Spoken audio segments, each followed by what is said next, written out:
Perkenalkan, nama saya Aulia Rizita Firasiawan, NIM C341900011 dari kelas P12. Halo semuanya, saya Daivan Jarafatan dari Departemen Teknologi Hasil Perairan dengan NIM C341900015, mata kuliah Pengantar Manajemen Paralel 12. Assalamualaikum warahmatullahi wabarakatuh. Halo semuanya, perkenalkan nama saya Rifka Hasna Adzila, NIM C341900033 dari THP 56 kelompok 11. Halo semuanya, perkenalkan nama saya Septia Rahmawati, NIM C3419043 dari kelas P12. Di video kali ini saya akan menjelaskan sedikit tentang tanggung jawab sosial. Robbins dan Coulter mendefinisikan bahwa tanggung jawab sosial suatu perusahaan merupakan suatu kewajiban di luar yang dituntut oleh hukum ataupun pertimbangan ekonomi dengan tujuan untuk mengejar sasaran jangka panjang yang baik bagi masyarakat. Draft pada tahun 2003 membuat konsep yaitu untuk mengukur kinerja tanggung jawab sosial perusahaan dari 4 pandangan ataupun 4 perspektif. Yang pertama ada tanggung jawab ekonomi, di mana suatu perusahaan bertanggung jawab untuk menghasilkan barang dan jasa yang diinginkan oleh masyarakat dan pastinya bertanggung jawab untuk memaksimalkan laba ataupun keuntungan baik bagi pemilik perusahaan ataupun pemilik saham. Yang kedua ada tanggung jawab legal. Suatu perusahaan bertanggung jawab dalam menerima aturan dasar seperti hukum dan beberapa aturan lainnya dengan harapan bahwa nantinya akan diikuti oleh kalangan usaha yang lain. Yang ketiga ada tanggung jawab etika. Perusahaan bertanggung jawab untuk menerapkan etika yang baik dengan melakukan hal-hal yang bersifat baik dan juga menghindari hal-hal yang bersifat merugikan ataupun membawa dampak buruk bagi perusahaannya. Dan yang keempat ada tanggung jawab diskresi.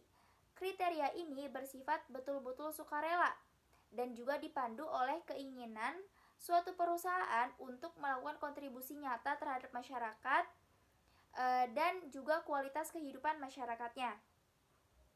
Nah, penerapan tanggung jawab sosial ini tidak hanya untuk jangka panjang saja, namun juga bisa untuk jangka pendek. Contohnya seperti donasi langsung bantuan bencana alam, sunatan massal, ataupun membangun infrastruktur jalanan seperti membangun jembatan, jalan, tempat ibadah, hingga yang sifatnya memberdayakan masyarakat atau disebut juga dengan community development.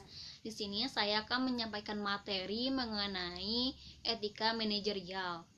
Nah, seorang manajer ini sering berhadapan dengan masalah-masalah sosial yang tidak terkait langsung dengan tujuan perusahaan itu sendiri, tetapi dalam jangka panjang akan mempengaruhi citra perusahaan.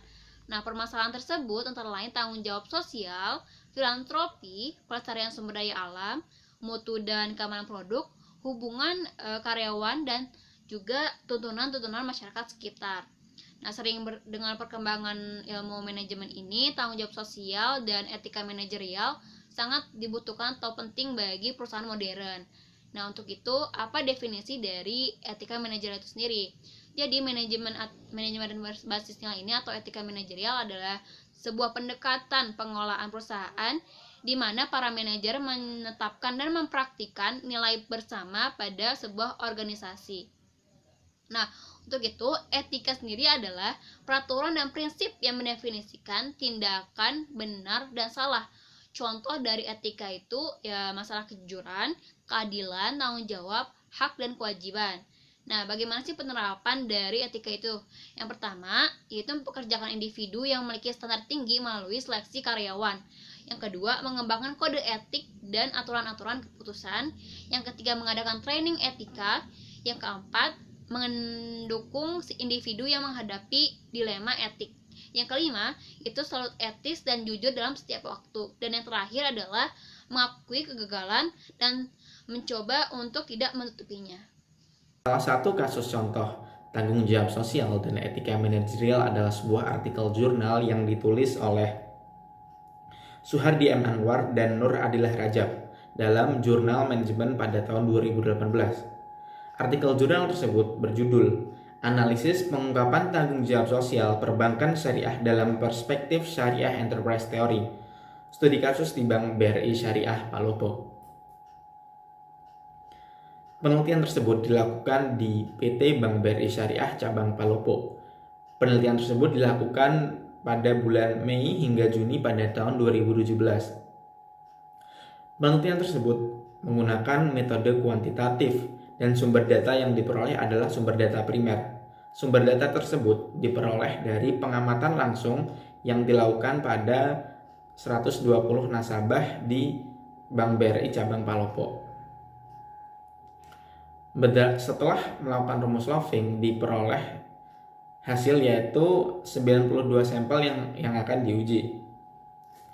Uji yang dilakukan ada dua, yaitu uji parsial T atau uji T dan juga uji koefisien determinasi. Uji T dilakukan untuk mengetahui ada tidaknya pengaruh secara parsial variabel independen terhadap variabel dependen. Sedangkan uji koefisien determinasi dilakukan untuk melihat seberapa besar persentase pengaruh variabel syariah terhadap enterprise teori. Nah, setelah dilakukan penelitian, diperoleh hasil sebagai berikut.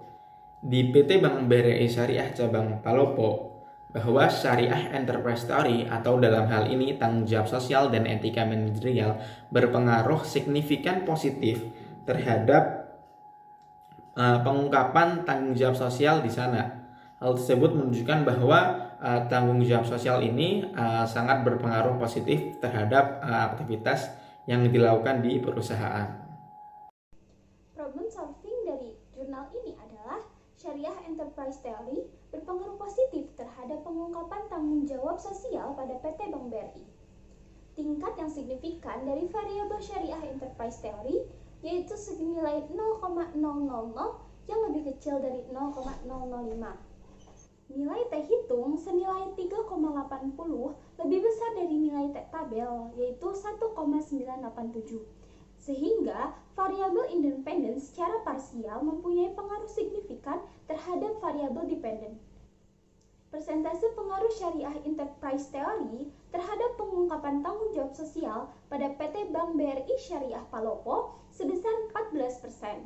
Sisanya yaitu 86% bergantung pada faktor lain. Saran dari peneliti yaitu PT Bank BRI Syariah Palopo hendaknya meningkatkan Syariah Enterprise Theory karena berdasarkan penelitian Syariah Enterprise Theory berpengaruh positif dan signifikan terhadap pengungkapan penanggung-jawaban sosial. Terima kasih dari kelompok kami. Wassalamualaikum warahmatullahi wabarakatuh. Perbankan syariah mulai menjadi sorotan usai ada rencana penggabungan atau merger Bank BUMN Syariah. Di sisi lain, Bank Syariah juga terus berbenah agar dapat porsi lebih besar di industri perbankan. Lantas apa saja strateginya? Mari kita simak informasi dari Bank BRI Syariah berikut ini.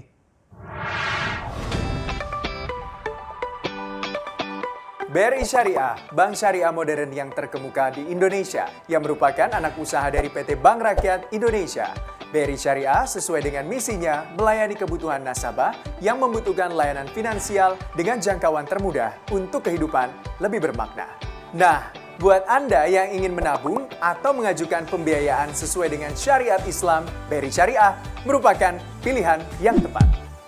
BRI Syariah memiliki beragam simpanan, mulai dari tabungan faedah BRI Syariah, tabungan faedah haji BRI Syariah, tabungan faedah impian BRI Syariah, simpanan pelajar BRI Syariah.